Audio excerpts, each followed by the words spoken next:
তো হে ভিউয়ার্স, কেমন আছেন সবাই? আশা করব সবাই ভালো আছেন। তো আজকে আমরা এক্সপ্লেন করছি দেবরা পার্ট 1 মুভিটা। আর এই মুভিটা বানানো হয়েছে খুবই সুন্দর একটা গল্প নিয়ে। আসলে এটা হচ্ছে জুনিয়র এনটিআরের ওয়ান অফ দ্য বেস্ট একটা মুভি। সো এই জন্য আমি বলবো ভিডিওটা শেষ পর্যন্ত দেখার জন্য, আর নয়তোবা অনেক কিছু মিস করে ফেলবেন। আর এই মুভিটা রিলিজ হয়েছে মাত্র কিছুদিন আগে, যে মানে বুঝতেই পারছেন খুবই নতুন একটা মুভি। আর এই মুভির লাস্টে যেই টুইস্টটা আমাদেরকে দেখানো হয়েছে, সেইটা দেখার পরে আপনি পুরোপুরি শকড হয়ে যাবেন। আসলে এটা বাহুবলী লেভেলের একটা মুভি, আর টুইস্টটাও ঠিক বাহুবলীর মতোই একটা টুইস্ট। সো যার মানে বুঝতেই পারছেন ভিডিওটা কেমন হতে যাচ্ছে। সো চলুন কথা না বাড়িয়ে শুরু করি আজকের ভিডিও। তো এই গল্পের শুরুতে আমরা দেখতে পারি মুম্বাইয়ের পুলিশ হেডকোয়ার্টারে একটা মিটিং হচ্ছে, যেখানে একটা মিনিস্টার সমস্ত আইপিএস অফিসারদের সাথে মিটিং করছিল আর তাদের সবাইকে বলছিল যে আমাদের দেশের মধ্যে দুইটা বিশাল বড় টেরোরিস্ট গ্রুপের জন্ম হয়েছে, যাদের দুজনের নাম হচ্ছে দয়া এবং ইয়াতি। আর সে এইটাও বলে দেয় যে দয়া আর ইয়াতি দুজনই হচ্ছে গিয়ে ভাই ভাই। আর তাদের এই গ্রুপটা দয়া বিদেশে বসে ম্যানেজ করে আর ইয়াতি দেশের সাইডটাকে ম্যানেজ করে। তবে ইদানিং ভারতের গোয়েন্দা সংস্থা এই খবরটা পেয়েছে যে এই দুইটা গ্রুপ আরব দেশগুলো থেকে বিশাল বড় একটা ফান্ডিং পেয়েছে, আর সেই ফান্ডিংয়ের টাকাগুলো দিয়েই তারা বিভিন্ন রকমের অস্ত্রশস্ত্র ভারতে আমদানি করার ট্রাই করছে। যদিও এমন অস্ত্রশস্ত্র তারা অনেক আগে থেকেই ইন্ডিয়াতে আনতো, তবে এইবার তারা অনেক বেশি মাত্রায় আনার ট্রাই করছে। এই জন্য মিনিস্টার তাদের সবাইকে বলে যে আমাদের এটা যে কোনো ওয়েতে আটকাতে হবে। আর যেহেতু আমরা জানি না যে তারা কোন ওয়েতেই মালগুলোকে এদিকে আনে, এই জন্য আমাদের সবার প্রথমে এইটা খুঁজে বের করতে হবে যে তারা কোন রাস্তায় মালগুলো আনার ট্রাই করছে। তো এখন এই কেসের সমস্ত দায়িত্বটা একটা অফিসারকে দিয়ে দেওয়া হয়। যদিও এই অফিসারের নামটা আমাদেরকে মুভিতে বলা হয় না, তবে সে হচ্ছে গিয়ে সাউথ অ্যাক্টর অজয়। আর যখনই অজয় এই কেসটা পেয়ে যায়, তখন সে দ্রুত তার কাজে লেগে পড়ে। আর যখন এই অফিসার ইনভেস্টিগেশন শুরু করে, তখন সে ইয়াতির একটা লোককে পেয়ে যায় আর তাকে নির্মমভাবে টর্চার করে সে জিজ্ঞেস করে যে সে এখন ইয়াতিকে কোথায় পাবে। তবে এই লোকটা তাকে বলে যে যদিও আমি ইয়াতির জন্য কাজ করি, তবে বিগত 3 মাস ধরে আমি ইয়াতিকে দেখিনি, হয়তোবা সে ইন্ডিয়াতে নেই। এখানে অজয় তাকে জিজ্ঞেস করে যে তারা যেই ইলিগাল ওয়েপেনগুলো ইন্ডিয়াতে আনার ট্রাই করছে, সেগুলো তারা কিভাবে আনে। কারণ যদি তারা শিপের মাধ্যমে এগুলোকে আনার ট্রাই করে, তাহলে ইন্ডিয়ার যে নেভি আছে তারা যখন শিপগুলোকে সার্চ করবে তখনই তারা সেগুলোকে পেয়ে যাবে। তবে নেভি অনেক বছর ধরেই এমন কিছু পাচ্ছে না। আর এটা শোনার পরে সেই লোকটা তাকে অ্যান্সার করে বলে যে আসলে সেই মালগুলো তারা শিপ থেকে তখনই নামিয়ে ফেলে যখন শিপটা পানির মধ্যে থাকে। এই জন্য যখন এই শিপগুলো পোর্টে আসে, তখন পোর্টের অফিসার সার্চ করেও তেমন কিছু পায় না। তবে এটা শোনার পরে অজয় একটু বেশিই শকড হয়ে যায়, কারণ সে এটা খুব ভালো করেই জানতো যে এত বড় বড় শিপের বড় বড় কন্টেইনারগুলো পানির মধ্যে ল্যান্ড করানো খুবই ইম্পসিবল একটা ব্যাপার। তবে কিভাবে তারা এটা করছে এইটাই সে বুঝতে পারছিল না। তবে এইটা শোনার পরে সেই লোকটা আবারও তাকে বলে যে তাদের ইলিগাল বিজনেসের জন্য যেই শিপগুলো আছে, সেগুলো মুম্বাইয়ের কাছেই রত্নাগিরিতে আসে। আর এই রত্নাগিরি হচ্ছে গিয়ে তামিলনাড়ু এবং মুম্বাইয়ের মাঝামাঝি একটা জায়গা, যেটা কোস্টাল এরিয়া।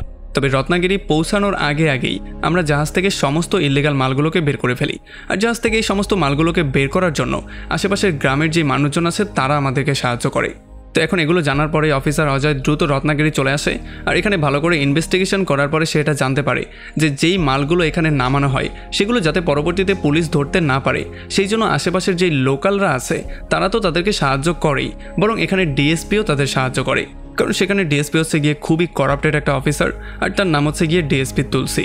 এখন এইটা শোনার সঙ্গে সঙ্গেই টিম চলে আসে সেই ডিএসপি অফিসারের কাছে। আর তাকে জিজ্ঞাসাবাদ করার পরে তারা জানতে পারে যে আসলে যেই মালগুলো এখানে নামানো হয়, সেই সমস্ত মালগুলো আশেপাশের গ্রামের মানুষজনই নামিয়ে নিয়ে আসে। আর তাদের যেই লিডার আছে তার নাম হচ্ছে গিয়ে ভাইরা। এখন এগুলো জানার পরে অফিসার অজয় চলে আসে ভাইরার সাথে মিট করতে। তবে সে একজন পুলিশ হিসেবে তার সাথে মিট করতে আসে না, সে তার সাথে মিট করতে আসে অ্যাজ এ স্মাগলার হিসেবে। আর সে তাকে অফার দিয়ে বলে যে আমি নিজেও স্মাগলিংয়ের ব্যবসা করি, আমি চাই শিপ থেকে আমার ইলিগাল মালগুলোকে নিচে নামিয়ে আনতে। এটার জন্য তোমার সাহায্য আমার দরকার। আমি জানি যে তুমি অলরেডি এই কাজগুলো করো, সো যদি তুমি আমাকে সাহায্য করো তাহলে আমি তোমাকে অনেক টাকা দেবো। তবে আমরা দেখতে পারি এইটা শোনার পরে ভাইরা তাকে সরাসরি না করে দেয়। সে বলে যে আমি আর আমার টিম একটা সময় এই কাজগুলো করতাম, তবে এখন আমরা এই কাজগুলো করি না। তবে এগুলো শোনার পরে অজয় তাদের উপরে চিল্লানো শুরু করে। আর সে তাদেরকে উল্টাপাল্টা বলে যে তোমাদের যেই কাজ সেটা তোমাদের করতেই হবে, আর নয়তো তোমাদের খবর আছে। তবে এইটা শোনার পরে ভাইরা প্রচণ্ড রাগ করে ফেলে, আর সে তার লোকজন নিয়ে তাদের সবাইকে পেটানো শুরু করে আর তাদের সবাইকে পিটিয়ে গ্রাম থেকে বের করে দেয়। আর যখনই অজয় গ্রাম থেকে বাইরে একটা সমুদ্রের পাড়ে আসে, তখনই সে এখানে একটা বৃদ্ধ লোককে দেখতে পারে, যেই বৃদ্ধ লোকটার নাম ছিল সিঙ্গাপ্পা। এখানে অজয় সিঙ্গাপ্পাকে ভাইরা এবং তার গ্রুপ সম্পর্কে জিজ্ঞেস করে এবং তারা যে ইলিগাল অ্যাক্টিভিটিগুলো করে সেই সমস্ত ব্যাপারগুলো তার থেকে জানতে চায়। তবে সিঙ্গাপ্পা এগুলো শোনার পরে তাকে বলে যে এইটার পেছনে একটা বিশাল বড় স্টোরি আছে। তবে সেই স্টোরিটাকে ভালো করে বুঝতে হলে তোমাকে আগে আমাদের ইতিহাস জানতে হবে, আমাদের গ্রামের ইতিহাসটা জানতে হবে। এইটা বলেই সে তার ইতিহাসটা বলা শুরু করে। সে বলে যে আজ থেকে কয়েকশো বছর আগে এই এলাকার আশেপাশে একটা রাজ্য ছিল, যেই রাজ্যের মানুষজন ছিল খুবই ভয়ঙ্কর। আসলে তারা এক একজন ছিল যোদ্ধা, তারা নির্ভয় যোদ্ধা ছিল এবং খুবই কঠোর যোদ্ধা ছিল। এই জন্য যখনই তাদের উপরে কেউ আক্রমণ করতে যেত তখন তারা খুব সহজেই তাদেরকে প্রতিহত করে ফেলত আর তাদেরকে পরাজিত করেই বাড়ি ফিরত। তবে এতগুলো যুদ্ধবিগ্রহ করার জন্য এই রাজ্যের আর্থিক একটা বিশাল বড় ক্ষতি হয়ে যায়, যেই ক্ষতিটা তারা কোনোভাবেই সামলে উঠতে পারছিল না। এর মধ্যে আবার ইংরেজরা চলে আসে আর এই জন্য তাদেরকে আবার ইংরেজদের সঙ্গেও যুদ্ধ করতে হয়। তারা কোনো রকমের যুদ্ধ করে ইংরেজদের এখান থেকে ভাগিয়ে তো দেয়, তবে যেই আর্থিক ক্ষতিটা তাদের হয়ে গিয়েছিল এটা তারা কোনোভাবেই সামলে উঠতে পারেনি। একটা পর্যায়ে রাজ্যটা বিলুপ্ত হয়ে গিয়েছিল। এই জন্য পরবর্তীতে সেই যোদ্ধারা যারা এতদিন রাজ্যকে প্রোটেকশন দিয়েছিল তারা নিজেদের ফ্যামিলিকে বাঁচানোর জন্য আশেপাশেই ছোট ছোট গ্রাম করে থাকা শুরু করে। আসলে এখানে সমস্ত যোদ্ধারা মিলে 4টা গ্রাম বানিয়েছিল, যেই 4টা গ্রামের 4 জন লিডার ছিল, মানে এক একটা গ্রামের জন্য এক একটা লিডার, যে কিনা পুরো গ্রামটাকে কন্ট্রোল করতো। আর যেহেতু এখন এই রাজ্যটা শেষ হয়ে গিয়েছিল আর তাদের বেতন ভাতাও বন্ধ হয়ে গিয়েছিল, এই জন্য তাদের ফ্যামিলিকে বাঁচানোর জন্য তারা সমুদ্রের মধ্যে নেমে মাছ শিকার করা শুরু করে। আর এই মাছ শিকার করে যা টাকা পয়সা পেত সেটা দিয়েই তারা সংসার চালানো শুরু করে। তবে এগুলো করেও আমাদের ভাগ্য আমরা বদলাতে পারিনি। আমাদের ভাগ্য দিন দিন খারাপ থেকে খারাপই হয়ে যাচ্ছিল, আমরা আরও বেশি গরিব হয়ে যাচ্ছিলাম। তবে এরপরে হঠাৎই একটা মিরাক্কেল হয়ে গেল, যেই জন্য আমাদের গ্রামের ভাগ্য পুরোপুরি বদলে গেল। আসলে এই ভাগ্যটা বদলেছিল 12 বছর আগে। এখানে সিঙ্গাপ্পা বলে যে আজ থেকে ঠিক 12 বছর আগে আমাদের গ্রামে 2টা লোক এসেছিল, যেখানে একজন ছিল ডিএসপি আরেকজন ছিল মুরুগা। এখানে সিঙ্গাপ্পা বলে যে ডিএসপি তুলসী এবং মুরুগা আমাদেরকে একটা কাজের অফার দিয়েছিল।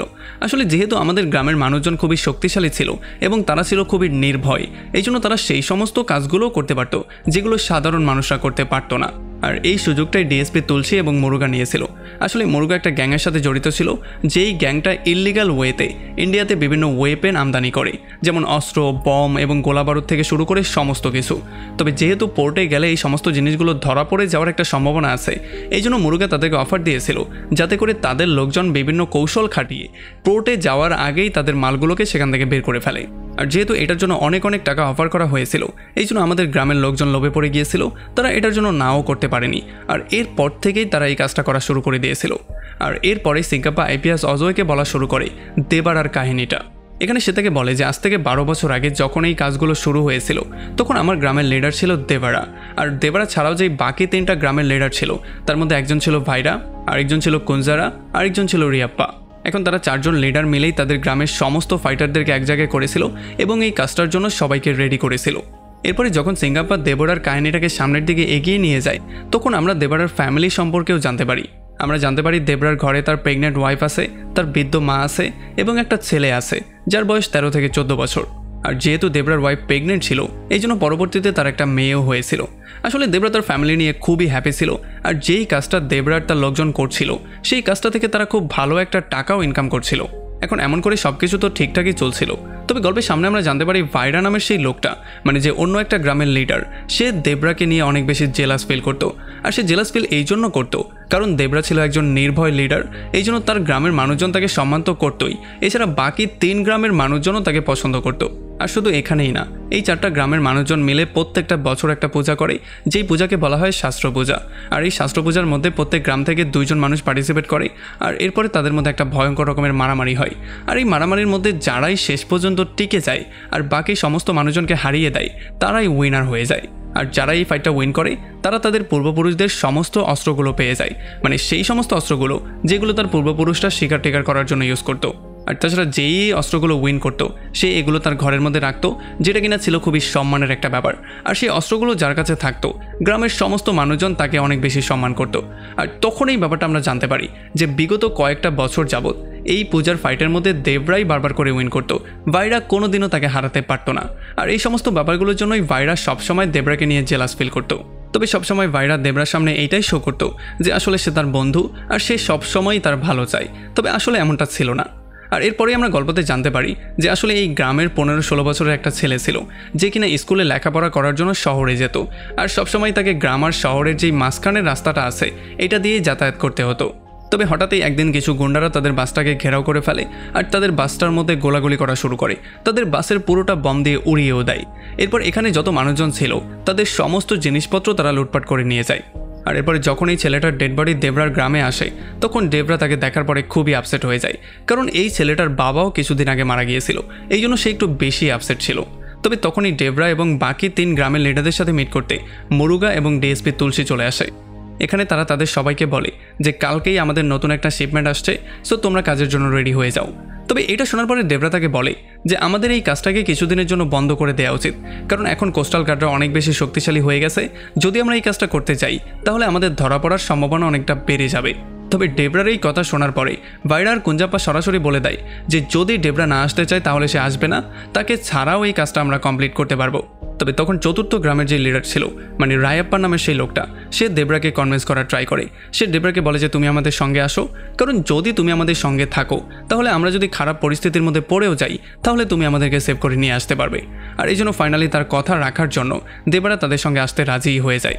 তবে এইবার যেহেতু কোস্টাল গার্ডদের শক্তি একটু বেশিই ছিল, এই জন্য যখন ডেবরার তার লোকজন মালগুলোকে আনলোড করার ট্রাই করছিল তখন কোস্টাল গার্ডরা এসে তাদেরকে ঘিরে ফেলে আর তাদের সবাইকে ধরে ফেলে, মানে ডেবরার তার সমস্ত লোকজনকে। এরপরে এখানে কোস্টাল গার্ডদের যেই সিনিয়র অফিসার ছিল মানে যে সবচেয়ে বেশি সিনিয়র, সে তাদের সবাইকে বলা শুরু করে যে আমি এখানে আশেপাশেই বাস করি, এই জন্য ডেবরার তার সমস্ত লোকজনকে আমি খুব ভালো করেই চিনি। আমি তো শুনেছিলাম তোমাদের বাপদাদারা নাকি অনেক বেশি বাহাদুর ছিল, তারা নাকি দেশকে বাঁচানোর জন্য কত কিছু করেছে, তারা ইংরেজদের সাথে পর্যন্ত ফাইট করেছে, কিন্তু এখন আমি দেখতে পাচ্ছি তাদের বাচ্চা নাতিপুতিরা এখানে দেশের বিরুদ্ধে গিয়ে ইললিগাল কাজ করছে। আর সে বলে যে তোমরা এমন এমন মানুষজনকে সঙ্গ দিচ্ছ যারা কিনা আমাদের দেশকে ধ্বংস করতে চায়। এরপর সে তাদের সবার সামনে দু একটা কন্টেনার খোলে আর সেই কন্টেনারের মধ্যে কি আছে সেগুলো তাদেরকে দেখায়। সে দেখায় যে এখানে বম, অস্ত্র এবং নানান রকমের জিনিসপত্র আছে যেগুলো দিয়ে ইললিগাল কাজ করা হয়। এখানে অফিসার তাদেরকে বলে যে যখনই কোনো সন্ত্রাসী গোষ্ঠীর কাছে এই অস্ত্রগুলো চলে যায় তখন এগুলোর ইউজ করেই তারা আমাদের মানুষজনকে মারে, আমাদের ভাইদেরকে মারে, আমাদের বোনদেরকে মারে। এখন অফিসারের এই কথাগুলো শোনার পরে ডেবরা কিছু একটা ফিল করতে পারে আর সে তখনই মনে করে তার গ্রামের সেই ছেলের মৃত্যুর কথা, কারণ এই অস্ত্রগুলোর সাহায্যেই সেই ছেলেটার মৃত্যু হয়েছিল। যদি এই অস্ত্রগুলো ভারতের মধ্যে কোনোভাবে না আসতো তাহলে হয়তো সেই ছেলেটা বেঁচে যেত। আর এই জন্য সে ফাইনালি সিদ্ধান্ত নিয়ে ফেলে সে আর এই সমস্ত কাজগুলো করবে না, এই সমস্ত কাজ থেকে সে এখন দূরে চলে যাবে। তবে তখনই সে নোটিস করে যে বাকি যেই লিডাররা আছে মানে ভাইরা, রায়াপ্পা, কুঞ্জারা এবং তার সমস্ত লোকজন সোজা গিয়ে অফিসারদের উপরে আক্রমণ করে দেয় আর এক এক করে তাদেরকে মারা শুরু করে। তবে এগুলো কোনোভাবেই সে সাপোর্ট করছিল না, এই জন্য দেবরা তার নিজের লোকজনেরই বিপক্ষে চলে যায় আর তাদের সবাইকে থামতে বলে আর তাদের সবাইকে এখান থেকে চলে যাওয়ার জন্য বলে। আর এই জন্য তারা সবাই এই কন্টেনারগুলোকে এখানেই রেখে দিয়ে সেখান থেকে চলে যাওয়ার সিদ্ধান্ত নেয়। তবে ডেবরা যাওয়ার আগে অফিসারদের কাছে প্রমিস করে যায় যে এরপর থেকে সে আর এইরকম ইলিগাল কাজ কোনোদিনও করবে না আর কাউকে করতেও দিবে না। তার গ্রামের কেউ যদি এটা করার ট্রাই করে তাহলে সে যদি একাও হয় তবুও সে তাকে আটকাবে। তবে এরপরে যখনই তারা তাদের গ্রামে ব্যাক করে তখনই তাদের সঙ্গে মিট করতে মুরুগা আর ডিএসপি তুলসী চলে আসে আর তারা তাদের জিনিসপত্রগুলো চায়।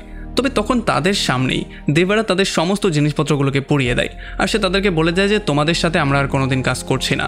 আর সে এটা অ্যানাউন্স করে সবার সামনে বলে দেয় যে আজ থেকে শুধুমাত্র এই গ্রামই না বাকি 4 গ্রামের কেউই তাদের সঙ্গে কাজ করবে না। মুরুগার বলাতে কেউই আর জাহাজ থেকে মাল আনলোড করতে যাবে না। এখন যখনই ডেবরা এটা বলে দেয় তখন আমরা দেখতে পারি ডেবরা আর রায়াপ্পার গ্রামের মানুষজন তাকে সাপোর্ট করে, তবে ভাইরা এবং কুঞ্জাপ্পার গ্রামের সমস্ত মানুষজন তার বিরোধিতা করা শুরু করে, কিছু তো তার উপরে অ্যাটাক করতেও চলে আসে। তবে ডেবরা তার শক্তির সাহায্যে তাদের সবাইকে আচ্ছা রকম ধোলাই করে তার অস্ত্রের সাহায্যে তাদের পিঠের মধ্যে এক্স বানিয়ে দেয়।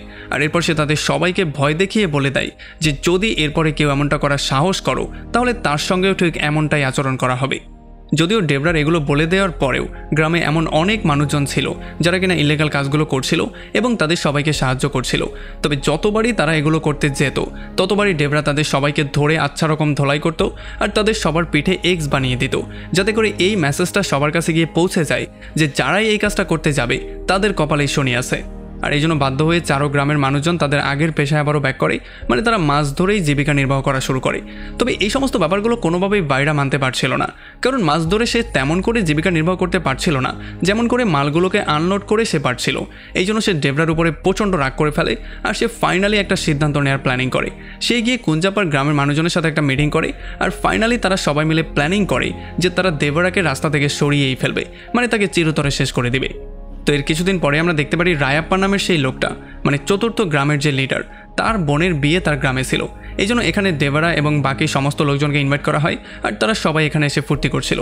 তবে এই সুযোগটা নিয়েই ভাইরা আর কুঞ্জাপ্পা দেবরাকে অনেক বেশি মদ খাইয়ে দেয়, যেই জন্য দেবরা অনেকটা বেশি মাতাল হয়ে যায়, সে তার কন্ট্রোল রাখতে পারছিল না।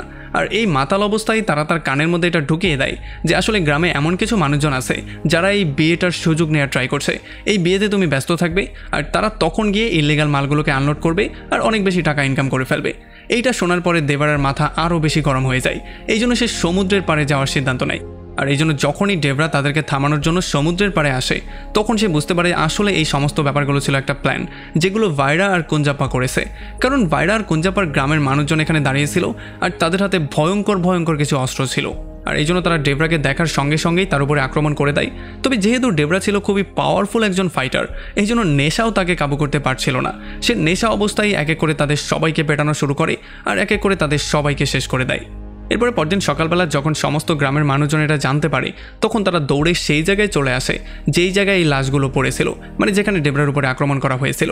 তারা এসে দেখতে পারে যে যারাই ডেভরার উপরে আক্রমণ করেছে তাদের প্রত্যেকের ডেড বডি এখানে পড়ে আছে, আর নিশানা স্বরূপ তাদের পিঠের উপরে এক্স লেখা আছে। আর তাছাড়া এখানে একটা পাথরের উপরে সে কিছু একটা লিখেও দিয়ে গিয়েছে। আর যখন গ্রামের মানুষজন ভালো করে এটাকে চেক করে তখন তারা বুঝতে পারে যে এটা ডেভরাই লিখেছে। আর যখন তারা এটাকে পড়ে তখন আমরা জানতে পারি যে ডেভরা লিখেছে এখন সে গ্রাম ছেড়ে চলে গিয়েছে, কারণ এই গ্রামে থাকাটা তার জন্য সেফ না। এখন সে বাইরে থেকেই 4টা গ্রামকে খুবই ভালো করে নজরদারির উপরে রাখবে, আর যারাই এরকম ইল্লিগাল কাজ করার ট্রাই করবে তাদেরকে সে এমন করেই শাস্তি দিবে যেমন করে মাত্র সবাইকে দেয়া হয়েছে, মানে তাদের সবাইকেও সে শেষ করে দিবে। তবে ডেভরার এত কিছু করার পরেও এখানে এমন মানুষজন এখনও ছিল যারা কিনা ডেভরাকে পাত্তাই দিচ্ছিল না। তারা আবারও সেই ইল্লিগাল কাজগুলো করার ট্রাই করতো। তবে যতবারই তারা এগুলো করার ট্রাই করতো ততবারই ডেভরা তাদের সবাইকে মেরে ফেলতো আর তাদের পিঠে এক্স বানিয়ে দিত। আর যখন এমন করে বারবার হচ্ছিল তখন চারো গ্রামের মানুষজন এটা দেখে প্রচণ্ড ভয় পেয়ে যায়, আর তারা বুঝতে পারে যে যদি তারা ইল্লিগাল কিছু করার ট্রাই করে তাহলে ডেভরা তাদের একজনকেও ছাড়বে না। এই জন্য তারা বাধ্য হয়ে আবারও ফিশিং করা শুরু করে দেয়। তো এরপরে এমন করে করেই 10 থেকে 11টা বছর পার হয়ে যায়, আর এখন আমরা দেখতে পারি ডেভরার যেই ছেলেটা ছিল সে এখন অনেকটা বড় হয়ে গেছে, যে কিনা দেখতে হুবহু তার বাবার মতো। তবে এখানে একটা ব্যাপার আমরা দেখতে পারি যে যেখানে ডেভরা ছিল একজন ভয়ঙ্কর ফাইটার এবং সাহসী একজন নেতা, সেখানে তার ছেলে হচ্ছে খুবই ভীতু একটা মানুষ, আর সে মারামারি করতে প্রচণ্ড ভয় পায়। আর তখন এদিকে আমরা ভাইরাকেও দেখতে পারি যে কিনা এখন ডেভরাকে অনেক বেশি ঘৃণা করে, আর ডেভরাকে মারার জন্য সে উঠে পড়ে লেগে গিয়েছে। এই জন্য সে সেই সমস্ত বাচ্চাদেরকে এক জায়গায় করে যাদের বাবাদেরকে ডেভরা মেরে ফেলেছিল, আর এরপর সে ছোটোবেলা থেকেই তাদেরকে ট্রেনিং করে করে জোয়ান বয়সে এমন বানিয়ে ফেলে যেন তারা এক একটা কিলিং মেশিন। আর সে তাদেরকে এই জন্য এমন করে ট্রেন করে বড় করেছে যাতে করে তারা যখনই ডেভরাকে সামনে পাবে তখনই তাকে মেরে ফেলতে পারে। তো এরপর আমরা দেখতে পারি গ্রামের সব কিছুই স্বাভাবিকভাবে চলছিল, তারা খুবই নর্মাল একটা লাইফ লিড করছিল। আর যারা ইল্লিগাল কিছু একটা করার ট্রাই করতো তাদের অবস্থা ডেভরা ঠিক তেমনটাই করতো যেমনটা সে সবার সাথে করতো। তবে এরপরে হঠাৎ করেই একদিন বাইরার গ্রামের একটা লোক ডেভরার মেয়েকে টিস করে দেয়, মানে ডেভরার ছেলে বাড়ার বোনকে। তবে যখনই বাড়া এই ব্যাপারটা জানতে পারে তখন সে তাদের সবাইকে ধরে পেটানো শুরু করে আর তাদেরকে আচ্ছা রকম ধোলাই করে সেখান থেকে চলে যায়। তবে যখন মারটার খাওয়ার পরে ছেলেগুলো সেখান থেকে চলে যাচ্ছিল তখনই বাইরা এসে তাদের একজনকে শেষ করে দেয়। আর পরদিন সকালবেলা এই খবরটা সবার মধ্যে ছড়িয়ে পড়ে যে আসলে বাড়ার বোনকে টিস করার জন্য সে সমস্ত বাচ্চাদেরকে আচ্ছা রকম পিটিয়েছে আর মারতে মারতে তো একজনকে মেরেই ফেলেছে। এখন যখনই ভাড়া জানতে পারে যে তার পেটানোর জন্য একটা ছেলের মৃত্যু হয়ে গেছে আর সেই ছেলেটা হচ্ছে ভাইরার গ্রামের ছেলে, তখন সে সোজা চলে আসে ভাইরার সাথে মিট করতে আর তার কাছে সে এসে মাপ চায়। তবে ভাইরা তাকে বলে যে আমি তোমাকে তখনই মাপ করব যখন তুমি আমার হয়ে কাজ করবে।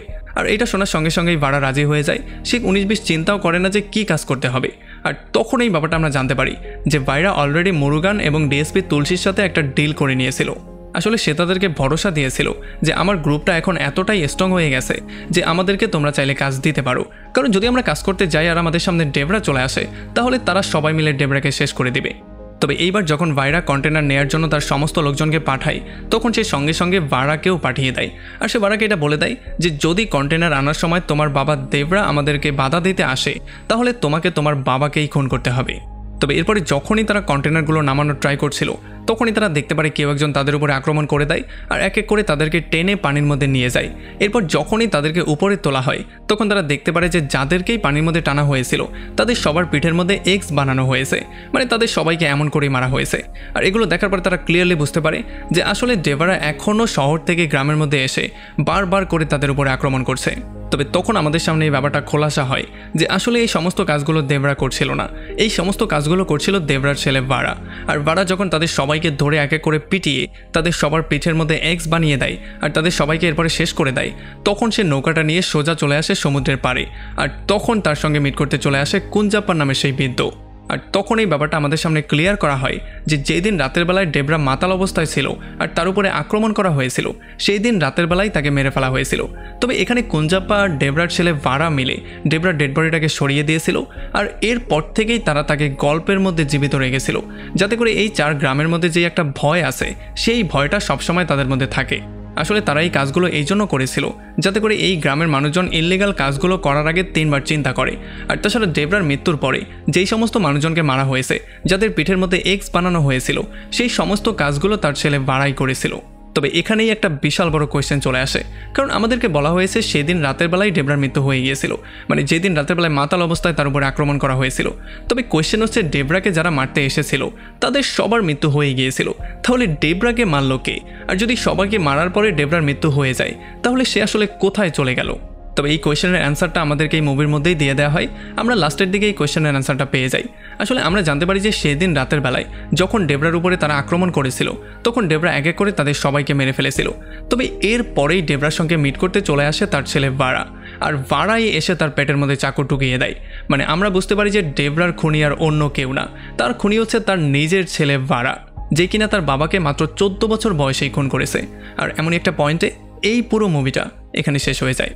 যদিও মুভিতে আমাদের একটা কোয়েশ্চেনের অ্যান্সার দেওয়া হয়েছে, কিন্তু এই মুভিটা শেষের দিকে আরও বিশাল বড় একটা কোয়েশ্চেন আমাদের সামনে দাঁড় করিয়েছে। সেটা হচ্ছে ডেবরাকে কেন তার ছেলে মারলো, মানে এটার পেছনে কী এমন কারণ ছিল যে ছেলেই তার বাবাকে খুন করলো। সেই ব্যাপারটার অ্যান্সারটাই আমরা পার্ট 2 এর মধ্যে পাবো, যেটা হয়তোবা খুব শীঘ্রই রিলিজ করা হবে। আর যেমনটা আমি বলেছিলাম যে এই মুভিটার বাহুবলীর মতো একটা মুভি, আর এটার টুইস্টটাও বাহুবলীর মতো। কারণ বাহুবলী দেখার পরে সবার মনের মধ্যে একটাই কোয়েশ্চেন এসেছিল যে কাটাপ্পা বাহুবলীকে কেন মেরেছিল। আর ঠিক এমন করেই ডেবরা দেখার পরে সবার মাথায় একটাই কোয়েশ্চেন আসছে যে ডেবরার ছেলে ভারা কেন ডেবরাকে খুন করলো। যাই হোক, আমাকে কমেন্ট করে জানান যে আপনার কি মনে হচ্ছে, এটার পেছনে কি কারণ থাকতে পারে। ভিডিও ভালো লাগলে অবশ্যই একটা লাইক করবেন, আর আমাদের চ্যানেলে নতুন হলে প্লিজ সাবস্ক্রাইব করে ফেলুন। তো আমাদের দেখা হবে অন্য কোনো ভিডিওতে অন্য কোনো একদিন। Till then, take care.